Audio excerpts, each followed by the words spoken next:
Boston Hollow is a deep ravine in Ashford, Connecticut. It is a unique location in several ways.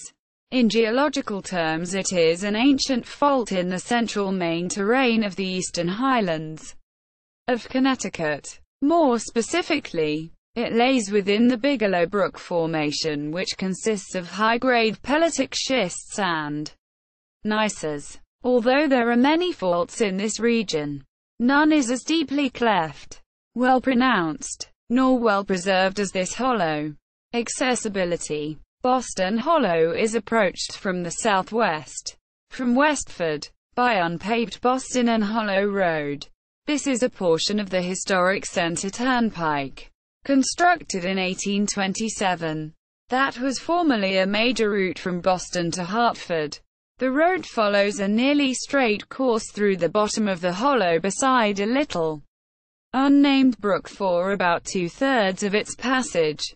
Then the brook peters out and a height of land is achieved. Continuing along the road towards the northeast, another swath in the ground forms, but this is rarely filled with water. The second gully leads into a swamp at the end of the hollow.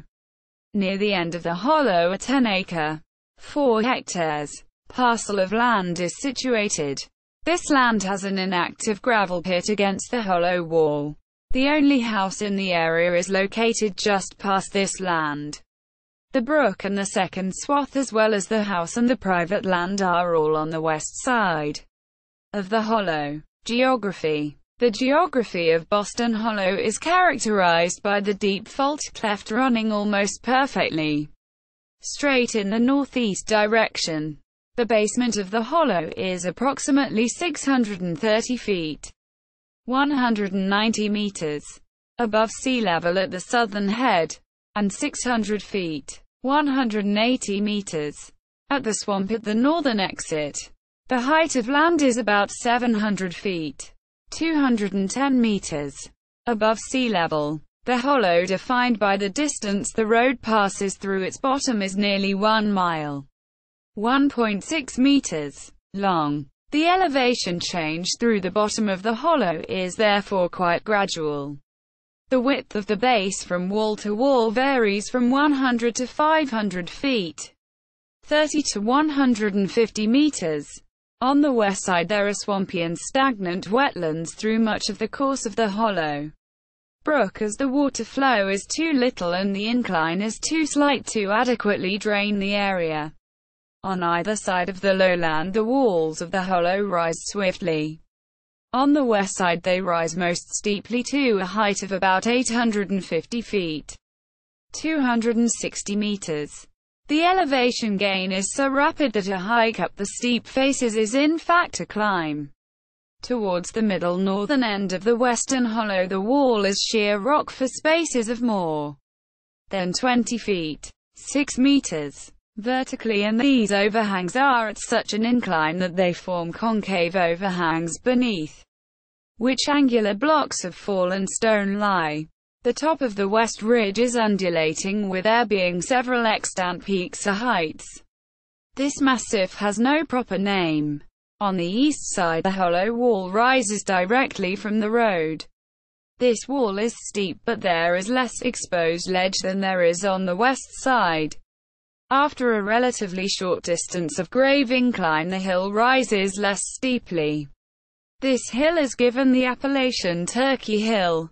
However, Turkey Hill attains a greater height than the west ridge, reaching higher than 950 feet, 290 meters, above sea level. There are several pond-like swamps on the plateau of Turkey Hill.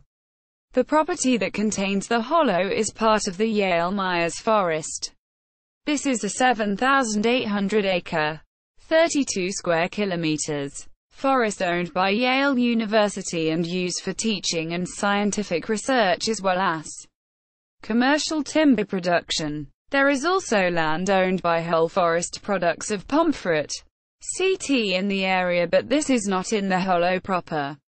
The Yale-Myers Forest is private land, but it is not posted as "no trespassing." There is one marked trail that goes through the Boston Hollow. This is the Nipmuc Trail. It enters the hollow from the southeast after passing over the glacier-scoured ridges and plateau of Turkey Hill. The trail crosses Boston Hollow Road at the middle northern end of the hollow and swiftly ascends the West Ridge. On the west side of the trail, for the first part of its passage on the West Ridge, there is a little valley, a sump that is often filled with water during the winter and other wet periods. There has been ice that can be walked on in this sump as late as March, attesting to the coldness of this area. The trail ascends a series of ridges to a summit.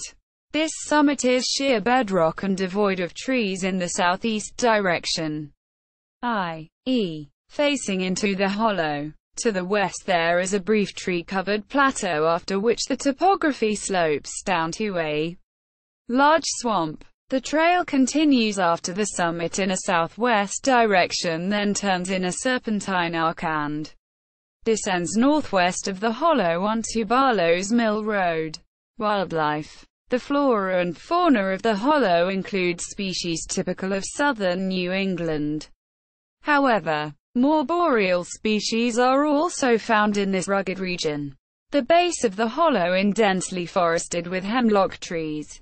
These evergreens block much of the little light that reaches into this narrow chasm. Therefore the hollow's floor is always quite dark.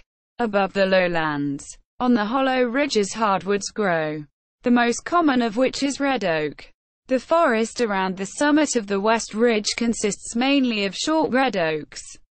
On the side of Turkey Hill facing the West Ridge, the tree growth is similar, except that quite a few paper birch have colonized this slope, whereas there are hardly any on the West Ridge.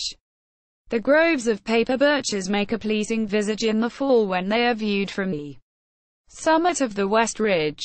Notable flora in Boston Hollow includes the mountain maple, a shrub-like tree that commonly grows in northern New England. Fauna consists of white-tailed deer, coyotes, and other animals of New England. It is probable that there are moose and American black bear inhabiting the dense forest preserves surrounding the hollow. Hybrid satellite and road map image at Google Maps.